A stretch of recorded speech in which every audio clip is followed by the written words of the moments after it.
삶을 다시 보게 만드는 불교의 순간들, 불교의 깊은 통찰 10가지. 우리는 때로 큰 깨달음은 특별한 순간에만 온다고 생각합니다. 하지만 불교의 역사는 말합니다. 그 순간은 궁전이 아니라 먼 길 위에서, 금빛 장엄이 아니라 가난한 집 앞에서, 혹은 조용히 앉은 한 사람의 마음 속에서 피어날 수 있다고. 이번 여정에서 우리는 삶과 마음을 꿰뚫는 10가지 순간을 만납니다. 제자가 되기를 거절한 첫 만남, 독사굴의 고요, 허기를 이긴 한 숟갈, 그리고 분노가 풀리는 찰나까지. 이야기마다 한 사람의 선택이 있고 그 선택마다 하나의 길이 열립니다. 이 길의 끝에서 우리가 만나게 될 것은 아마도 진리라는 이름의 아주 단순한 빛일 것입니다.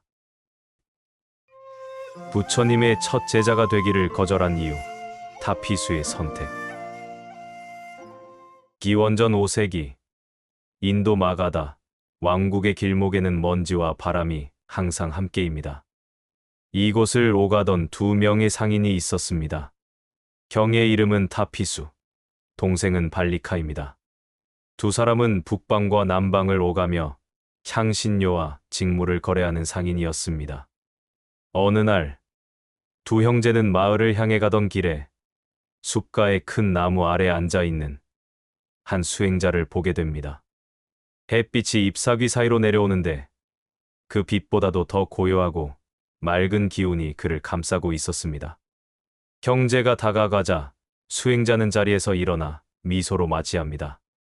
그가 바로 깨달음을 얻은 지 며칠 되지 않은 부처님입니다. 타피수와 발리카는 예를 갖춰 인사합니다. 성자시여, 어디서 오셨습니까? 부처님은 조용하고 단단한 목소리로 말씀하십니다. 나는 모든 괴로움의 뿌리를 뽑은 사람입니다. 이제는 깨달은 자, 붓다라 불립니다. 형제는 놀랍니다. 여행길에서 수많은 수행자를 보았지만 이렇게 단호하고도 평온하게 말하는 이는 처음이었습니다. 타피수는 부처님께 어떤 가르침을 얻을 수 있는지 묻습니다. 부처님은 자리에서 일어나 형제를 이끌어 나무 그늘로 들어갑니다. 그리고 사성제와 팔정도의 길을 차분히 설합니다. 괴로움의 성질과 그것의 원인, 그리고 그것을 소멸시키는 길에 대한 설명이 이어집니다. 발리카는 그 자리에서 마음이 열립니다. 그는 두 손을 모으며 말합니다. 세존이시여, 저는 지금 이 자리에서 제자가 되고 싶습니다. 부처님은 미소를 지으며 고개를 끄덕입니다. 그대의 서원은 이미 마음속에 이루어졌습니다. 하지만 형인 타피수는 잠시 침묵합니다. 그리고 부처님께 정중히 말합니다. 세존이시여, 저는 장사를 해야 합니다. 가족과 마을 사람들이 저를 기다리고 있습니다. 지금 제자가 된다면 그 약속을 저버리게 됩니다. 부처님은 억지로 붙잡지 않습니다. 대신 형제에게 불법승, 삼보에 귀의하라는 짧은 서원을 제안합니다. 타피수와 발리카는 함께 삼귀의를 외우며 머리를 숙입니다. 그 순간 역사상 최초의 제가 불자가 탄생합니다. 그들은 부처님께 작은 빵과 꿀을 공양하고 길을 떠납니다. 이후 발리카는 빠르게 출가하여 부처님의 제자가 됩니다. 하지만 타피수는 여러 해 동안 상인의 길을 계속합니다.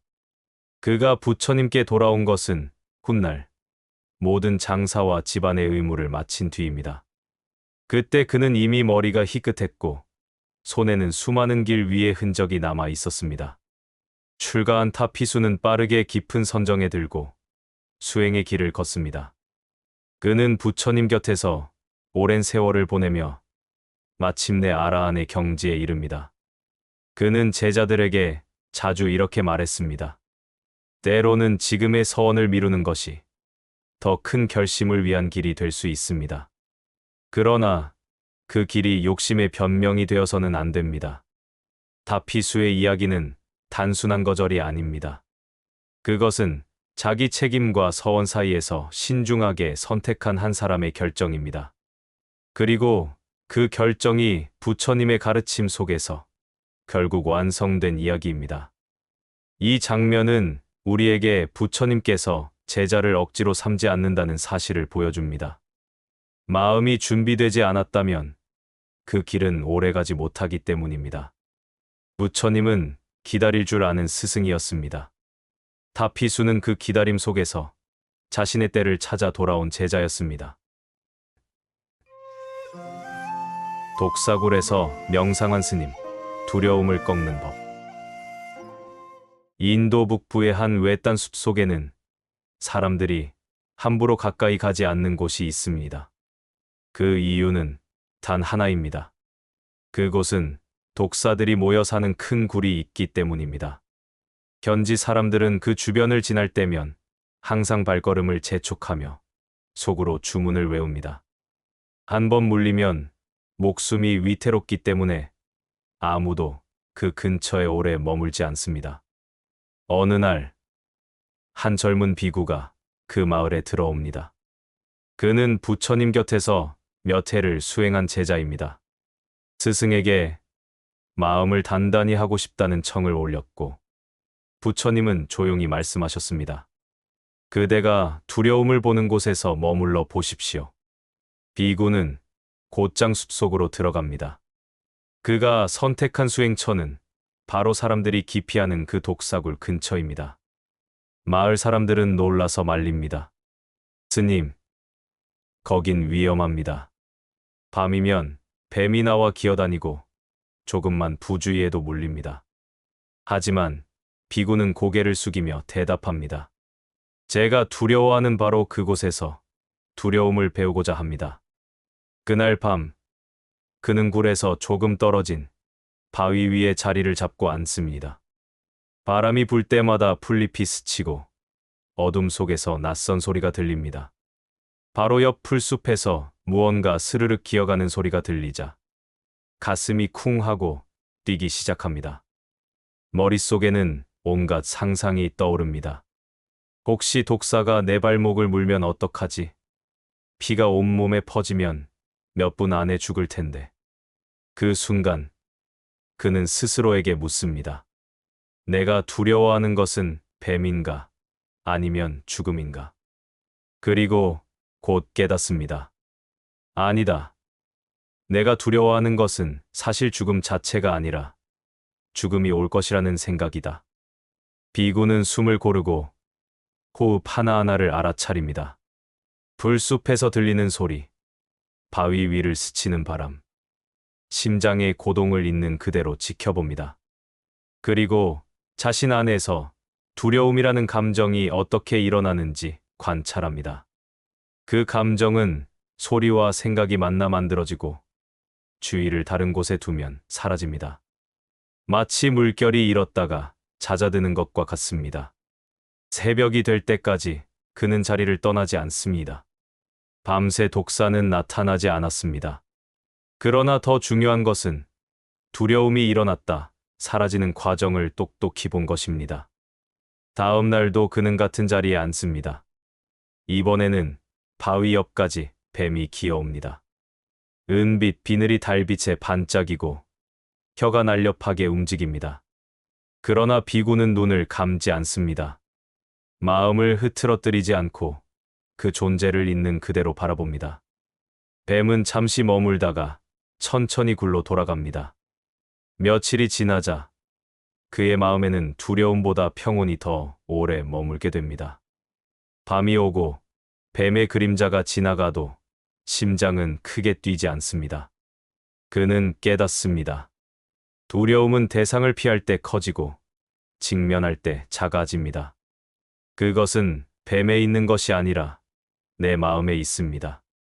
몇 주 뒤, 그는 다시 부처님 곁으로 돌아갑니다. 부처님은 제자의 얼굴을 보고 미소를 짓습니다. 그대의 눈빛이 달라졌습니다. 무엇을 보았습니까? 비구는 합장하고 대답합니다. 두려움이 제 마음속에서 일어나고 사라지는 것을 보았습니다. 그것은 뱀이나 죽음에 있는 것이 아니라 제 생각 속에 있었습니다. 부처님은 고개를 끄덕이며 말씀하십니다. 그대가 본 것이 바로 두려움의 본질입니다. 그것을 알면 어떤 위험 속에서도 마음은 자유로울 수 있습니다. 그 비구는 이후에도 여러 위험한 곳에서 수행을 이어갑니다. 그러나 그는 더 이상 장소나 상황에 얽매이지 않습니다. 그가 앉은 자리가 바로 수행처이고 그가 바라보는 순간이 바로 깨달음의 문이었기 때문입니다. 마을 사람들은 그가 떠난 후에도 오랫동안 그 이야기를 전합니다. 그 스님은 독사굴 옆에서 명상하셨다. 그리고 아무 해도 입지 않으셨다. 그 이유는 뱀이 그를 두려워한 것이 아니라 그가 두려움을 내려놓았기 때문이다. 허기를 이긴 단 한 숟갈, 아난다의 보시 이야기. 한여름의 마가다 왕국은 공기가 무겁게 내려앉는 계절입니다. 땅 위로는 뜨거운 열기가 아른거리고 먼 길을 걸어온 수행자들의 옷자락은 땀에 젖습니다. 그날도 부처님의 제자 아난다는 새벽 예불을 마친 뒤 바루를 들고 걸음을 옮겼습니다. 그는 부처님의 시자이자 사촌 동생으로 스승을 가장 가까이에서 모시던 제자입니다. 그러나 그날의 탁발길은 평소와 달랐습니다. 전날부터 계속된 가뭄과 흉작으로 마을에는 곡식이 거의 남아있지 않았습니다. 집집마다 텅 빈 항아리가 부엌에 놓여 있었고 사람들의 얼굴에는 기운이 빠져 있었습니다. 아난다는 바루를 든 채 몇 집을 돌았지만 바루에는 거의 아무것도 담기지 않았습니다. 점심이 다가올 무렵 그는 뱃속에서 꼬르륵 소리가 크게 울리는 것을 느꼈습니다. 어제 저녁 이후로 아무것도 먹지 못한 상태였기 때문입니다. 마을 끝자락에서 한 노파가 초가집 앞에 앉아 있었습니다. 그녀는 손에 작은 바가지 하나를 쥐고 있었고 그 안에는 막 지어낸 보리죽이 한 숟갈만 담겨 있었습니다. 노파는 아난다를 보자 조심스럽게 일어섰습니다. 스님, 이게 제가 가진 전부입니다. 받으시겠습니까? 아난다는 잠시 멈춰 노파를 바라봅니다. 그녀의 눈동자 속에는 절박함과 동시에 나누고자 하는 마음이 담겨 있었습니다. 아난다는 바루를 앞으로 내밀며 합장합니다. 감사히 받겠습니다. 노파는 바루에 그 귀한 한 숟갈을 옮겨 담았습니다. 보리죽의 향기가 코끝을 스치자 아난다의 몸은 본능적으로 허기를 외쳤습니다. 그러나 바로 그때 그의 시선이 마을 입구를 향했습니다. 햇빛 아래 한 소년이 힘겹게 걸어오고 있었습니다. 옷은 헤어져 있었고 손에는 아무것도 들려 있지 않았습니다. 그의 얼굴은 창백했고 입술은 바짝 말라 있었습니다. 아난다는 단번에 알아차립니다. 저 아이는 며칠째 굶었구나. 바로 안에는 단 한 숟갈뿐입니다. 그 한 숟갈이 목구멍을 넘으면 당장은 허기가 덜어질 수 있습니다. 그러나 아난다는 주저하지 않고 바루를 소년 앞으로 내밉니다. 얘야, 이걸 받아 먹거라. 소년은 처음에는 머뭇거렸습니다. 스님은 안 드십니까? 아난다는 부드럽게 웃으며 대답합니다. 나는 지금 배고프지만 너는 더 배고프다. 오늘은 내 차례다. 소년은 눈시울이 붉어지며 바루를 받아들고 그 한 숟갈을 조심스럽게 먹었습니다. 그 순간 마치 신기한 변화가 일어난 듯했습니다. 아난다의 허기는 조금도 사라지지 않았지만 마음 깊은 곳에서 묵직한 평온이 피어올랐습니다. 허기가 사라진 것은 아니었지만 그 허기가 그를 괴롭히지 않았습니다. 그는 깨달았습니다. 배를 채우는 것보다 마음을 채우는 것이 먼저다. 마을 사람들은 그 장면을 지켜보고 있었습니다. 누군가가 집으로 들어가 작은 빵 조각을 가지고 나왔고 다른 이는 말린 과일 한 줌을 건넸습니다. 잠시 후 아난다의 바루에는 다양한 음식이 조금씩 쌓였습니다. 그리고 그는 그것을 다시 나누어 소년과 노파, 그리고 근처에 허기진 이웃들에게 고루 나누어 주었습니다. 그날 저녁 부처님 곁으로 돌아온 안한다는 이 일을 말씀드렸습니다. 부처님은 고개를 끄덕이며 말씀하셨습니다. 안한다여, 한 숟갈의 보시가 때로는 천금보다 귀하다. 그대가 나눈 것은 음식이 아니라 두려움과 고통을 덜어주는 마음이었다. 그날 이후 안한다는 보시를 할 때 늘 마음을 다해 가장 좋은 것을 드렸습니다. 그는 배고픔이 클수록 가진 것이 적을수록 나누는 마음이 더 깊어진다는 것을 배웠습니다. 그리고 그 마음이야말로 수행자가 길 위에서 지켜야 할 참된 바루라는 것을 알게 되었습니다. 이 이야기는 율장에 전해지는 안한다 존자의 실제 일화로 당시의 마을과 계절, 사람들의 표정까지 세세하게 기록되어 있습니다. 그 한 숟갈의 보시는 단지 소년의 허기만을 채운 것이 아니라 마을 전체에 나눔이라는 잔잔한 물결을 퍼뜨렸습니다. 오늘날 우리에게도 이런 순간은 있습니다. 내가 가진 것이 너무 적어 보일 때 이걸 나눠도 될까라는 의문이 생길 때 말입니다. 그럴 때 안한다의 한 숟갈을 떠올린다면 우리가 가진 것은 결코 작지 않다는 것을 알게 될 것입니다. 부처님을 향해 창을 던진 사냥꾼, 분노가 풀리는 순간. 마가다 왕국 변두리, 숲이 짙게 드리운 산길 한쪽에는 오래전부터 사냥꾼들이 모여 사는 마을이 있었습니다. 그들은 새벽에 숲으로 들어가 짐승의 흔적을 쫓고 해질 무렵에야 마을로 돌아오는 삶을 살았습니다. 이곳의 한 사냥꾼, 앙굴라는 근래 들어 얼굴이 더욱 거칠어지고 말수가 줄었습니다. 며칠 전, 다른 사냥꾼들이 숲속에서 수행자 무리를 만났다는 소문이 돌았습니다. 그 무리의 중심에는 부처님이라는 인물이 있었고, 그분의 말은 사람들의 마음을 바꾼다고 했습니다. 하지만 앙굴라의 귀에는 그것이 위협처럼 들렸습니다. 그는 자신의 형이 부처님의 제자가 된 후 사냥을 그만두고 무기를 버렸다는 이야기를 들었기 때문입니다. 앙굴라는 분노했습니다. 사람들이 사냥을 그만두면 우리 마을은 굶어 죽는다. 저 수행자가 우리 삶을 무너뜨리고 있다. 그 분노는 날마다 그를 갉아먹었고 마침내 그는 결심합니다. 그를 없애겠다. 그날 앙굴라는 손질한 창을 들고 숲길에 숨었습니다. 햇살이 나뭇잎 사이로 떨어지는 고요한 시간, 먼 길에서 발자국 소리가 다가왔습니다. 황토색 가사를 걸친 한 수행자가 홀로 걸어오고 있었습니다. 그는 고개를 들고 온화한 눈빛으로 숲을 바라보며 천천히 걸음을 옮기고 있었습니다. 앙굴라는 손에 땀이 차는 것을 느끼며 창을 움켜쥡니다. 저자가 부처구나.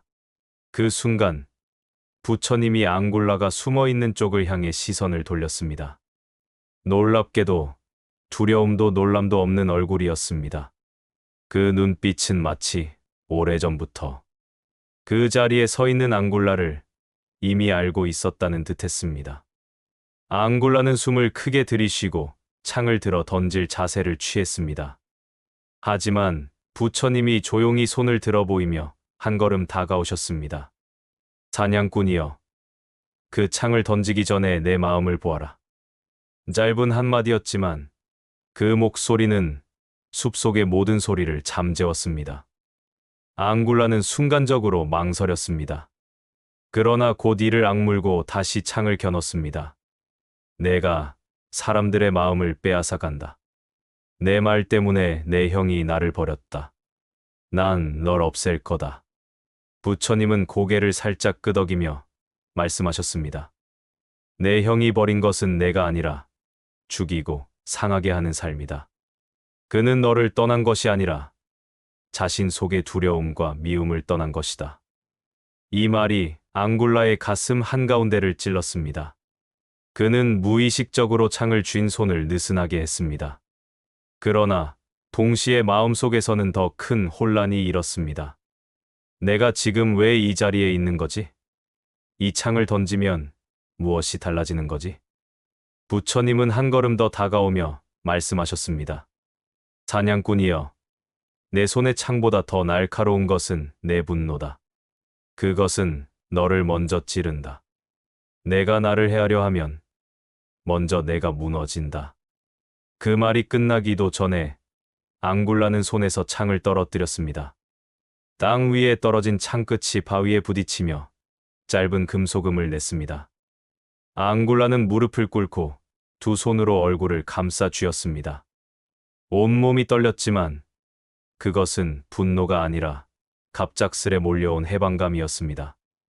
부처님은 그의 곁에 서서 말없이 기다렸습니다. 한참 후 앙굴라는 조심스럽게 얼굴을 들어 부처님을 바라봤습니다. 그 눈빛은 한 점의 두려움도 없었고 대신 깊은 연민이 담겨 있었습니다. 나는 잘못했습니다. 내 마음이 날 괴롭히고 있었습니다. 부처님은 미소 지으며 말씀하셨습니다. 이제 내 손은 빈손이 되었고 내 마음도 비워질 수 있다. 비운 마음에는 새로운 길이 열린다. 그날 이후 앙굴라는 사냥꾼의 삶을 내려놓았습니다. 그는 마을로 돌아가 사람들에게 사냥 대신 농사를 짓는 법을 배우고 나누는 삶을 시작했습니다. 몇 해 후 그는 부처님의 제자가 되어 수행의 길을 걸었습니다. 사람들은 그를 창을 내려놓은 이라고 불렀습니다. 이 이야기는 율장과 담마파다 주석에 전해져 내려오는 실제 일화입니다. 한 번의 만남이 한 사람의 삶을 완전히 바꿀 수 있다는 것을 보여줍니다. 부처님은 창을 막지 않았습니다. 대신 마음속 분노의 불씨를 꺼주셨습니다. 그 불씨가 꺼지는 순간 가장 무거운 무기는 손이 아니라 마음에서 내려놓을 수 있다는 것을 알려주셨습니다. 천리를 걸어 부처님을 뵌 여인, 마하카팔리의 발걸음. 마가다 왕국의 동쪽 끝자락, 작은 산골 마을에 한 여인이 살고 있었습니다. 그녀의 이름은 마하카팔리입니다. 어릴 적 부모를 잃고 친척의 손에서 자라났으며 그 삶은 언제나 가난과 노동으로 채워져 있었습니다. 밭일이 끝나면 물을 깃고 마을 길가에서 장작을 패고 장에 내다 팔 곡식을 이고 오르내렸습니다. 그녀가 부처님의 소문을 처음 들은 것은 장터였습니다. 장터에서 물건을 팔던 한 상인이 말했습니다. 라자가 성에서 부처님이 설법하신다더군. 그분의 말씀을 들은 사람들은 모두 마음이 가벼워진다더라. 그 순간 마하카팔리의 마음에 작은 불씨가 켜졌습니다. 그분을 한 번만이라도 뵙고 싶다. 하지만 라자가 아는 이곳에서 1000리가 넘는 먼 길이었습니다. 그 거리만큼이나 그녀의 삶에는 많은 장애가 있었습니다.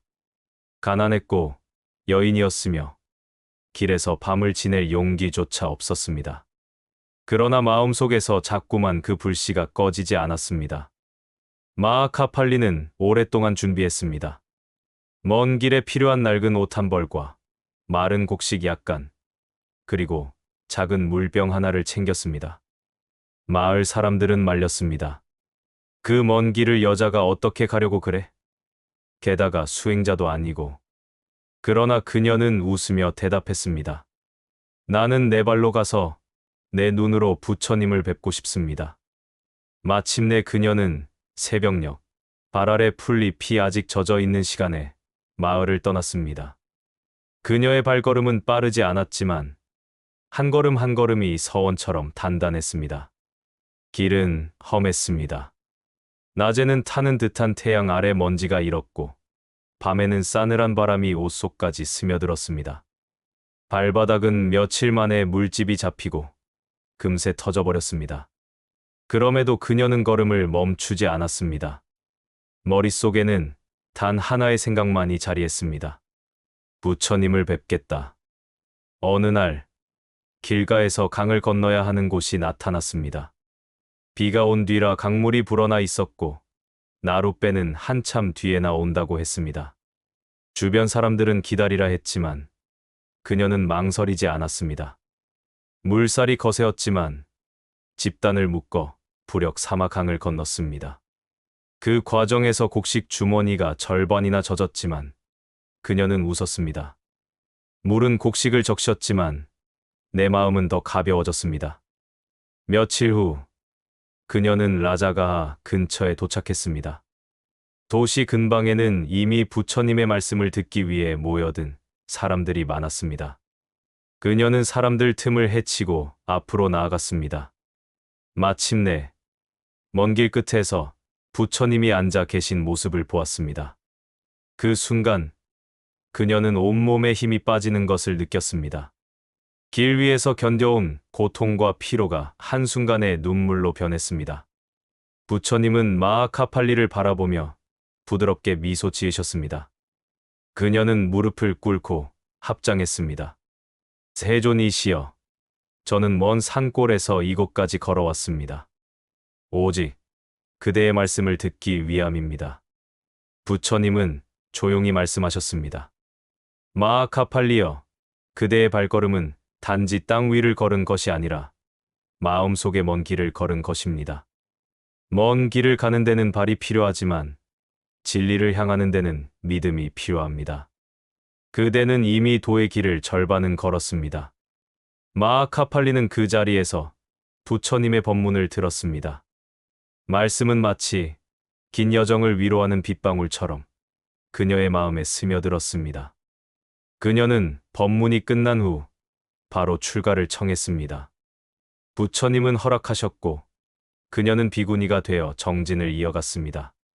출가 후에도 마하카팔리는 언제나 걸음을 멈추지 않는 수행자로 알려졌습니다. 그녀는 다른 마을에 법을 전할 때도 가난한 이를 도울 때도 늘 직접 걸어 다녔습니다.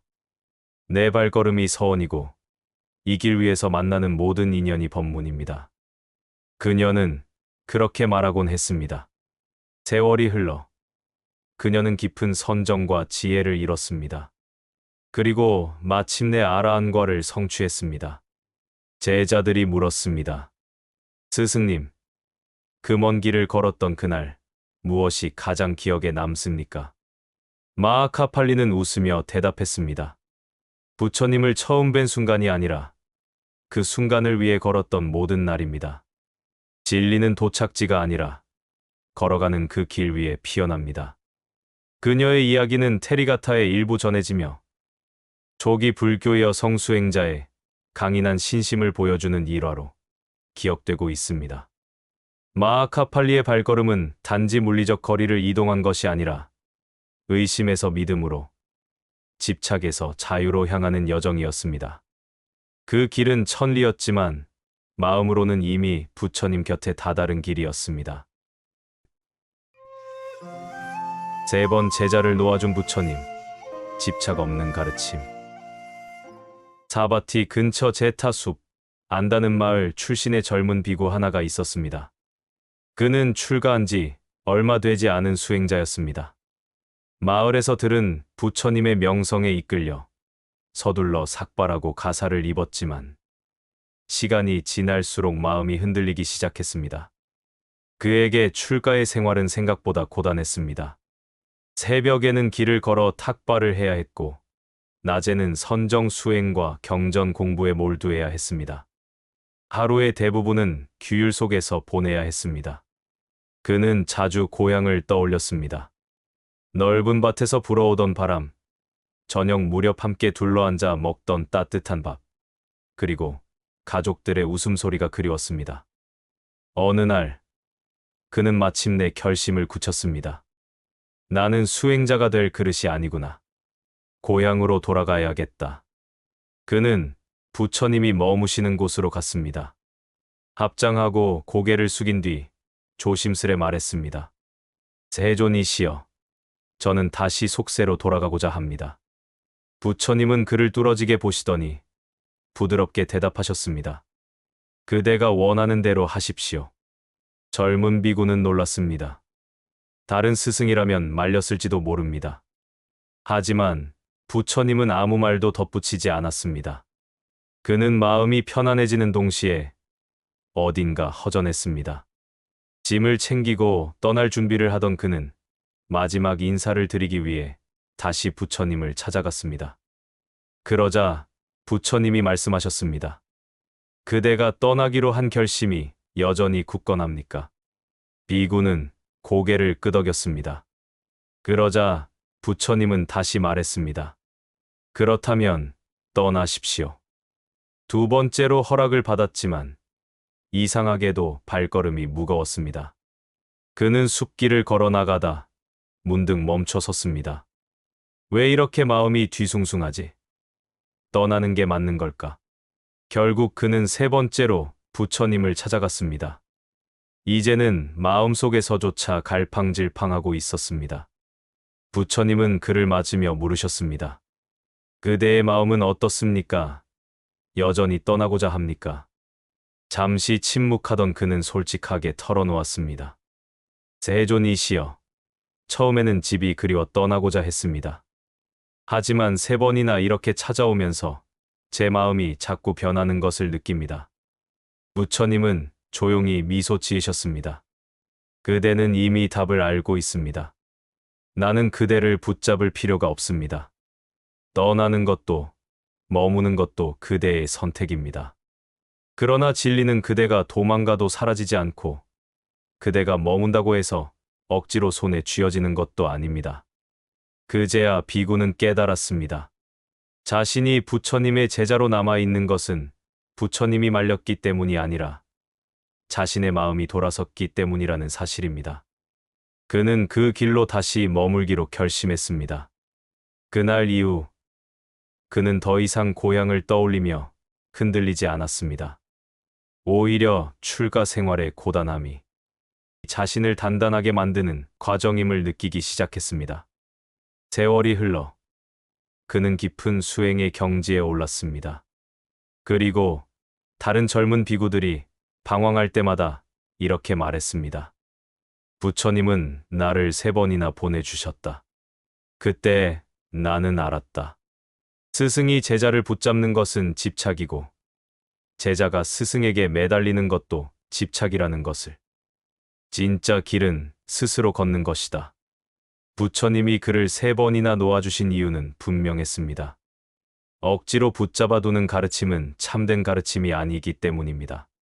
배움은 강제로 주입되는 것이 아니라 스스로 원할 때 비로소 꽃피기 때문입니다. 마지막으로 그가 부처님께 드린 말이 전해집니다.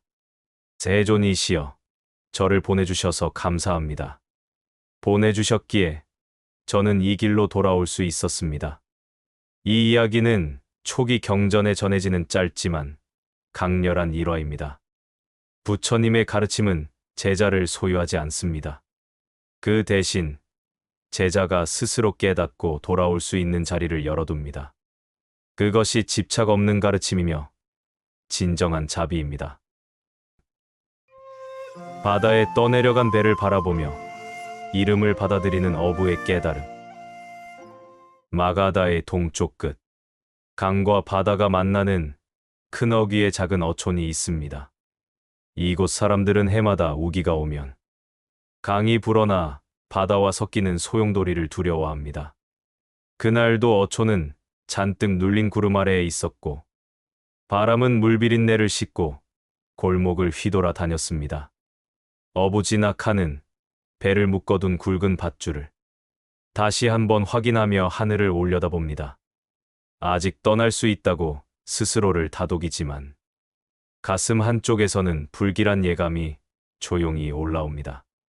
지나카의 배에는 아내와 어린 아들이 함께 타기로 되어 있습니다.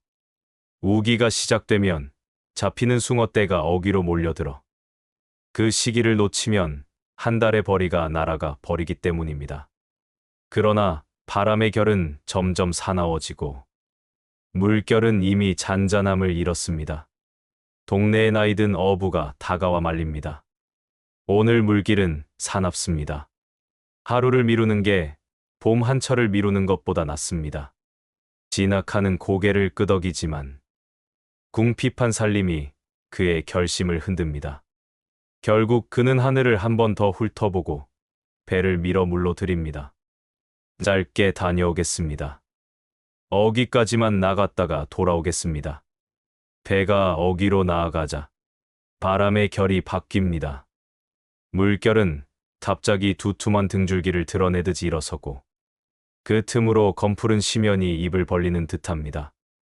한 차례 거친 파도가 배의 측면을 때리는 순간 솟구친 물기둥이 모두의 시야를 덮습니다. 물 안개가 걷히자 배는 이미 균형을 잃고 한쪽으로 크게 기웁니다. 진학하는 노를 꽉 쥐고 균형을 잡으려 하지만 제2의 파도가 배를 박차듯 밀어붙입니다. 그 한 번의 파도면 충분했습니다. 배는 전복되고 밧줄이 어지럽게 물속에서 풀리며 사람들을 엮습니다. 진학하는 물 위로 몸을 밀어 올리며 아내와 아이의 이름을 부릅니다.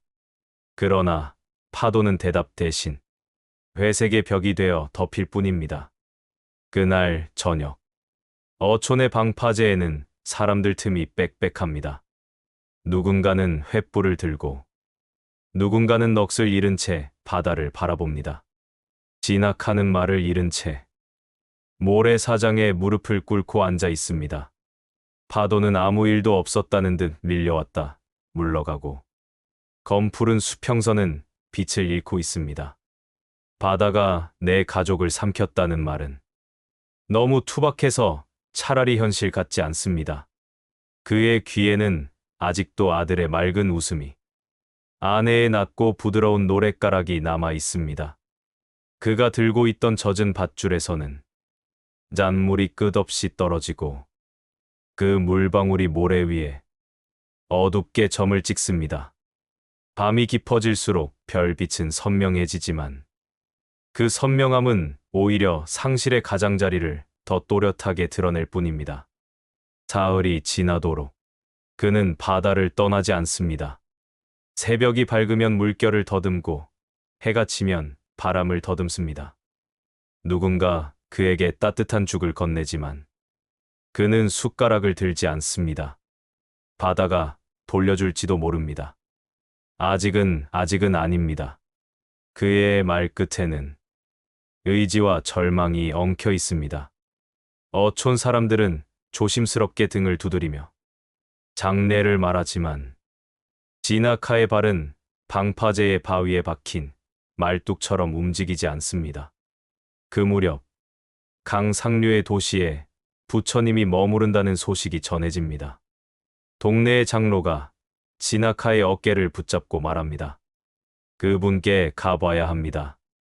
그분은 이름을 대하는 법을 아십니다. 진아카는 한참을 말없이 바다를 보다가 마침내 고개를 끄덕입니다.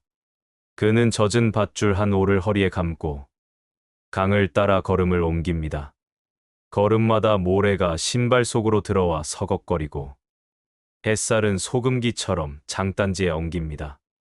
며칠이 지나 도시의 숲가에 다다랐을 때 그는 이미 해안 짠내와 강바람이 섞인 사람처럼 보였습니다. 부처님은 숲 가장자리에 나무 그늘 아래 앉아 계십니다. 진학하는 다가가 합장하고 오래 준비한 듯 짧게 말합니다. 세존이시여, 바다가 제 가족을 데려갔습니다. 저는 바다를 떠날 수 없습니다. 어떻게 하면 바다가 저를 돌려보낼 수 있습니까? 부처님은 그의 눈에서 잠 못 든 밤의 그림자를 읽으시고 한동안 아무 말씀도 하지 않으십니다. 그 침묵 속에서 바람이 잎을 스치고 먼 쪽에서 새소리가 흐릅니다. 부처님이 마침내 입을 여십니다. 그대는 바다가 그대를 놓았다는 사실을 압니까? 진학하는 눈을 들어 묻습니다. 바다가 저를 놓았다니요. 그대가 바다를 붙잡고 있는 줄 알았지만 사실은 그대가 바다를 놓지 않은 것입니다. 바다는 이미 그대를 보내주었습니다. 이제 그대의 손을 펴야 합니다. 이 말은 진아카의 가슴 속에서 조용히 부서집니다. 그는 허리에 감았던 젖은 밧줄을 풀어 부처님의 발 아래에 내려놓습니다. 그 순간 그의 어깨가 아주 조금 내려갑니다. 바다는 여전히 멀리서 숨 쉬고 있지만 그의 발걸음은 처음으로 육지를 향합니다. 물 위에 핀 연꽃, 수행의 순수성. 고대 인도의 한 작은 마을에 출가한 지 얼마 되지 않은 젊은 수행자가 있었습니다. 그는 본래 부유한 상인의 아들이었지만 세상의 번영과 쾌락 속에서 허물을 느끼고 부처님의 제자가 되었습니다. 그러나 출가 후에도 마음속에는 여전히 세속의 기억과 미련이 남아 있었습니다. 거리에서 들려오는 음악, 시장의 향기, 사람들의 웃음소리가 가끔 그를 흔들었습니다. 어느 날 그는 마을 사람들에게 탁발을 나갔습니다. 햇빛이 강하게 내리쬐는 날이었지만 시장 골목은 여전히 활기가 넘쳤습니다. 그곳에서 그는 옛 친구를 우연히 보게 되었습니다. 친구는 부유한 옷차림에 귀중한 보석을 차고 하인들에게 둘러싸여 있었습니다. 친구는 그를 반갑게 맞이하며 말했습니다. 너처럼 젊은 나이에 왜 이렇게 고생을 사서 하느냐? 다시 집으로 돌아와라. 원한다면 내가 필요한 것은 무엇이든 줄 수 있다. 수행자는 순간 마음이 흔들렸습니다. 사람들의 시선이 그를 스쳤고 속으로 이런 생각이 일어났습니다. 정말 돌아가면 편안하겠지. 좋은 옷, 좋은 음식, 좋은 잠자리, 그 모든 것이 나를 기다리고 있을지도 몰라. 그러나 그 순간 그는 부처님의 한 말씀을 떠올렸습니다. 연꽃은 진흙 속에서 자라지만 그 잎과 꽃은 물에 젖지 않는다. 수행자는 세속 속에 있어도 마음이 물들지 않아야 한다.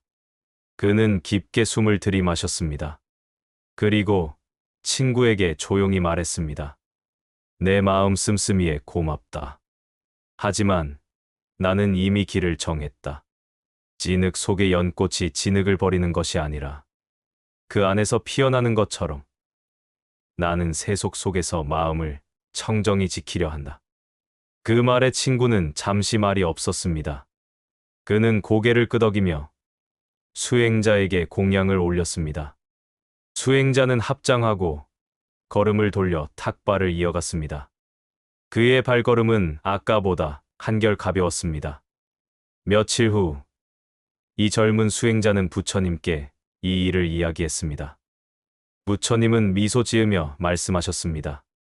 그대가 본 세속은 연꽃이 자라는 진흙과 같다. 진흙은 연꽃을 더럽히지 않는다. 오히려 그것을 자라게 하는 양분이 된다. 그러나 연꽃이 물에 젖어 무너지면 그 향기는 사라지고 만다. 그대는 세속 속에서 수행하지만 그 마음이 물들지 않도록 해야 한다.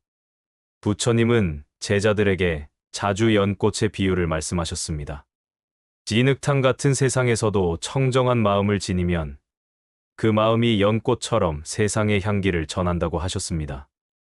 세속을 버리는 것이 아니라 세속 속에서 물들지 않는 것, 그것이 진정한 수행의 길이라는 것입니다. 이 젊은 수행자는 이후로도 시장과 마을 속에서 탁발을 이어갔습니다. 시끄러운 소리와 유혹이 가득한 곳에서도 그는 자신의 호흡과 발걸음에 집중했습니다. 사람들이 그를 불러도 그 마음이 흐려지지 않도록 지켜보았습니다. 그는 마치 물 위에 핀 연꽃처럼 주위의 파도와 물결 속에서도 청정함을 유지했습니다. 세월이 흘러 그는 노승이 되었습니다.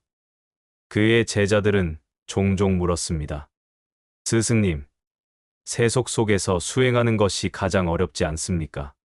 그는 조용히 대답했습니다. 세속이 어려운 것이 아니라 내 마음이 쉽게 물드는 것이 어렵다. 마음을 지키면 그 어떤 더러운 물도 나를 적실 수 없다. 그의 삶은 마을 사람들에게 깊은 감동을 주었습니다. 그가 걸어가는 길에는 고요함이 있었고 그가 머무는 곳에는 향기가 번졌습니다. 사람들은 그를 물 위의 연꽃이라 불렀습니다. 그것은 단순한 별명이 아니라 그의 삶과 수행을 그대로 담은 이름이었습니다. 어느 날, 한 젊은이가 찾아왔습니다. 그는 세속의 번뇌와 욕망 때문에 마음이 괴롭다며 출가를 원했습니다. 그러나 노승은 미소 지으며 말했습니다. 출가만이 길은 아니다. 그대가 어디에 있든 그 마음이 물들지 않게 지키면 된다. 마치 연꽃이 진흙 속에서도 향기를 잃지 않듯이. 젊은이는 그 말을 듣고 눈시울이 붉어졌습니다. 그는 그 자리에서 마음을 다잡고 돌아갔습니다. 세속 속에서도 수행을 이어가겠다고 다짐했습니다. 이 이야기는 초기 불교 경전에 등장하는 연꽃의 비유를 바탕으로 전해집니다. 부처님은 연꽃을 수행자의 삶에 비유하시며 청정한 마음을 지키는 법을 강조하셨습니다. 세상은 진흙과 같습니다. 그 안에 사는 우리는 피할 수 없습니다. 그러나 그 진흙 속에서도 피어나는 연꽃처럼 마음을 물들이지 않고 향기를 전할 수 있는 삶이 가능합니다. 청정은 장소가 아니라 마음에서 시작됩니다. 우리가 어디에 있든 어떤 환경에 있든 물 위에 핀 연꽃처럼 살 수 있는 것입니다. 세상에서 가장 큰 보시, 자신을 내어준 보살.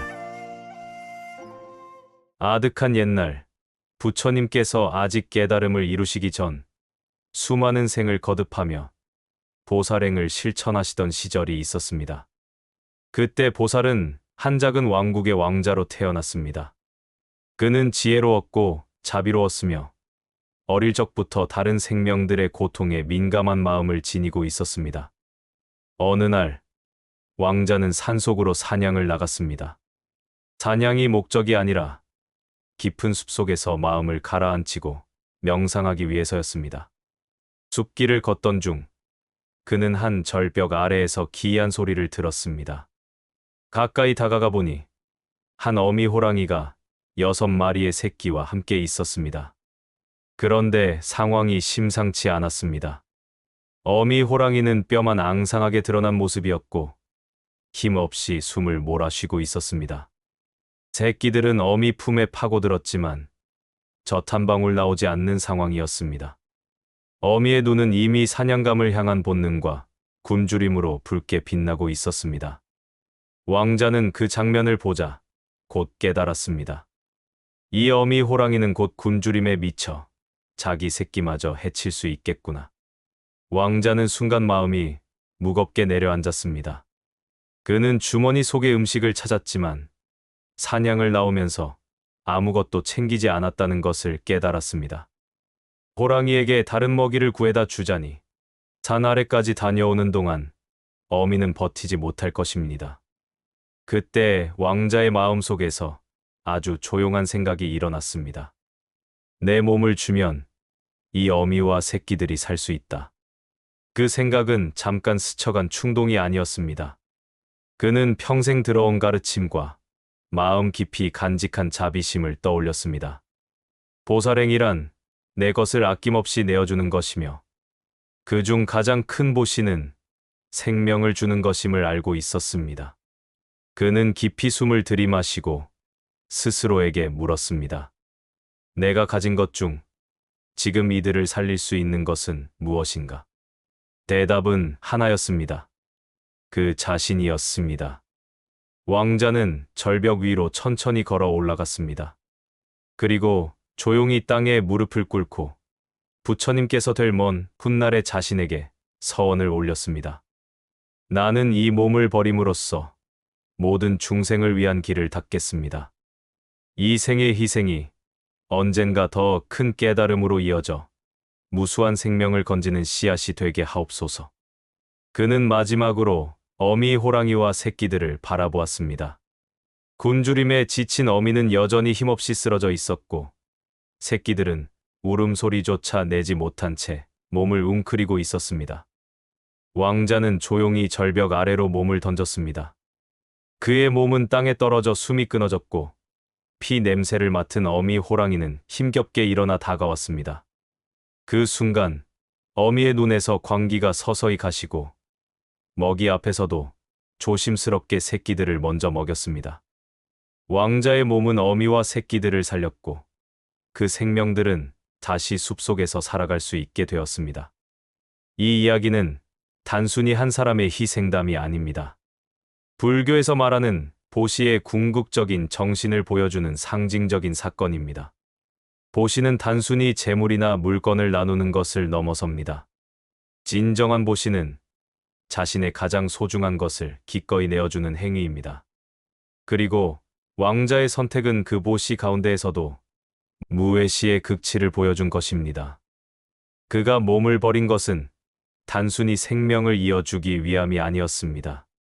굶주림과 공포 속에서 죽어갈 어미 호랑이와 새끼들에게 삶에 대한 기회를 다시 주기 위함이었습니다. 그 마음은 두려움보다 크고 자기 자신에 대한 애착보다 깊었습니다. 전해지는 이야기에는 이 장면을 숲속에서 지켜본 천신들이 있었습니다. 그들은 왕자의 희생에 눈물을 흘리며 하늘에서 꽃비를 내렸다고 합니다.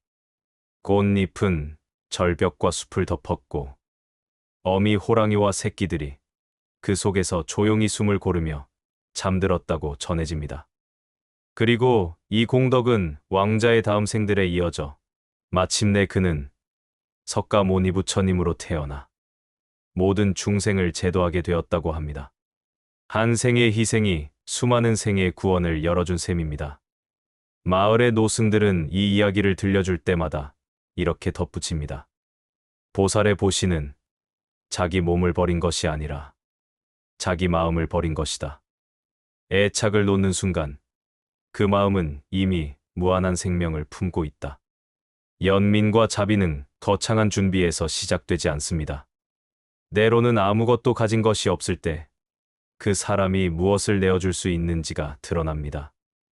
왕자는 자신의 모든 것을 내어줌으로써 세상에서 가장 큰 보시를 완성한 것입니다. 부처님이 웃으신 이유, 미소 속에 담긴 예언. 기원전 5세기 마가다 왕국의 수도 라자가 하는 이른 아침이었습니다. 부처님께서는 제자들과 함께 인근의 숲으로 걸어가고 계셨습니다. 길가에는 꽃이 막 피어나는 들판이 펼쳐져 있었고 새들이 아침 노래를 부르고 있었습니다. 제자들은 오늘도 평소처럼 부처님 곁에서 걸으며 그분의 말씀을 들을 수 있다는 기쁨으로 마음이 가득했습니다. 그런데 갑자기 부처님의 얼굴에 아주 은은한 미소가 번졌습니다. 말없이 주변을 둘러보던 부처님이 아주 잠시 입가를 올리셨습니다. 그 미소는 소리 없는 연꽃이 피는 것처럼 잔잔했고 주변의 공기마저 부드럽게 만드는 듯했습니다. 제자들은 서로 눈빛을 주고받았습니다. 무슨 일이시지? 왜냐하면 부처님께서 이유 없이 미소 지으시는 일은 흔하지 않았기 때문입니다. 언제나 자비롭고 평온한 얼굴이셨지만 이렇게 짧고도 선명한 미소에는 반드시 무언가 깊은 뜻이 담겨 있었기 때문입니다. 그때 옆에 있던 아난다가 조심스럽게 물었습니다. 세존이시여, 지금 무엇을 보시고 미소 지으셨습니까? 부처님은 잠시 발걸음을 멈추셨습니다.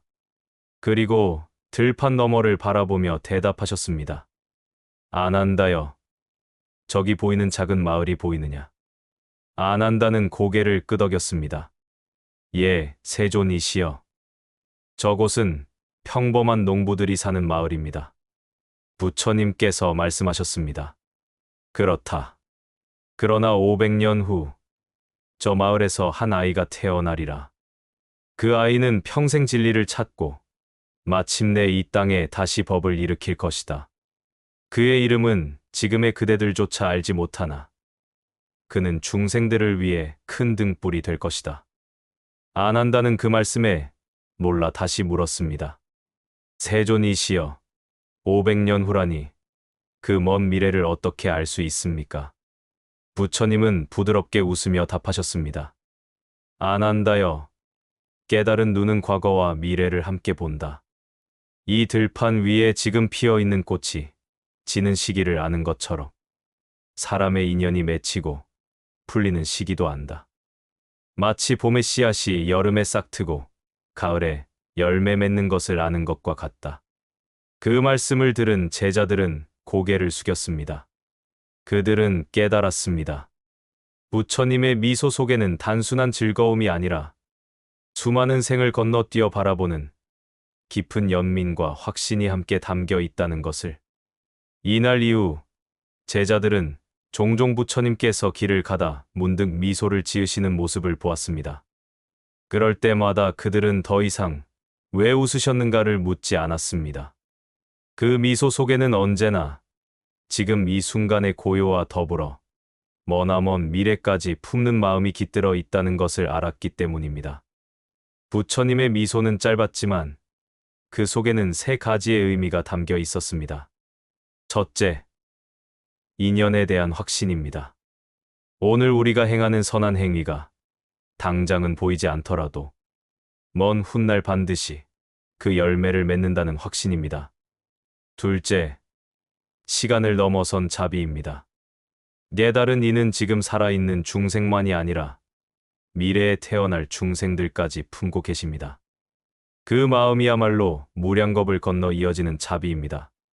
셋째, 법에 끊어지지 않음입니다. 비록 한 시대가 지나고 부처님의 육신이 사라진다 해도 진리의 불씨는 다른 이들의 마음 속에서 다시 타오르게 된다는 약속입니다. 길을 걸으며 부처님은 마을 쪽으로 마지막 시선을 보내셨습니다. 그리고 제자들에게 말씀하셨습니다. 아난다여, 기억하라. 미래는 멀리 있는 것이 아니다. 오늘의 발걸음이 곧 미래의 길을 만든다. 그러니 순간순간을 헛되이 쓰지 말고 지금 이 자리에서 깨어 있으라. 그 말씀을 들은 제자들은 발걸음을 조심스레 내디뎠습니다. 그들의 마음속에도 부처님의 미소가 담겼고 그것은 그 후로도 오랫동안 사라지지 않았습니다. 그날 저녁, 안한다는 경전을 기록하는 승려들에게 이 일을 전했습니다. 그는 이렇게 덧붙였습니다. 세존의 미소는 결코 가벼운 것이 아니었다. 그것은 천년을 건너 인연을 보는 눈에서 나온 것이었다. 우리는 그날 미소 속에서 예언을 들었고 예언 속에서 자비를 보았다. 이 이야기는 훗날 많은 불자들에게 전해졌습니다. 사람들은 부처님의 미소를 단순한 표정이 아니라 시간과 공간을 넘어 전해지는 마음의 언어로 기억하게 되었습니다. 오늘날에도 불교의 경전과 설법 속에서 부처님의 미소는 종종 언급됩니다. 그 미소는 화려하지 않지만 듣는 이로 하여금 멀리 보고 깊이 생각하게 합니다. 그리고 우리에게 이렇게 속삭이는 듯합니다. 지금의 선한 마음이 언젠가 세상을 밝히리라. 우리가 만난 10가지 이야기는 모두 수천 년 전의 기록이지만 그 울림은 지금도 변함이 없습니다. 어떤 이는 3번의 권유를 거절했고 어떤 이는 목숨을 걸고 두려움 속에 앉았습니다. 또 어떤 이는 단 한 숟갈을 내어놓았고 어떤 이는 사리를 품고 다가오다 마음을 내려놓았습니다. 누군가는 수천 리를 걸었고 누군가는 떠나는 이를 조용히 보내주었습니다. 또 누군가는 죽음을 통해 이별을 배웠고 누군가는 세속 속에서도 연꽃처럼 피어났습니다. 자신의 몸을 내어주어 중생을 살린 이도 있었고 미소 하나로 먼 미래를 품으신 부처님도 계셨습니다. 이야기는 다 달랐지만 모두가 같은 길을 향해 있었습니다. 그 길은 바로 집착을 내려놓고 마음을 맑히고 세상과 자신을 함께 이롭게 하는 길입니다. 부처님은 말씀하셨습니다. 한 생각의 청정함이 한 생을 건너 중생을 이롭게 한다. 오늘 들은 이야기 중 하나라도 마음속에 남았다면 그것이 곧 당신의 길이 될 것입니다. 조용히 그러나 확고하게 당신의 걸음이 곧 법이 되고 그 법이 또 누군가의 길이 되기를 바랍니다.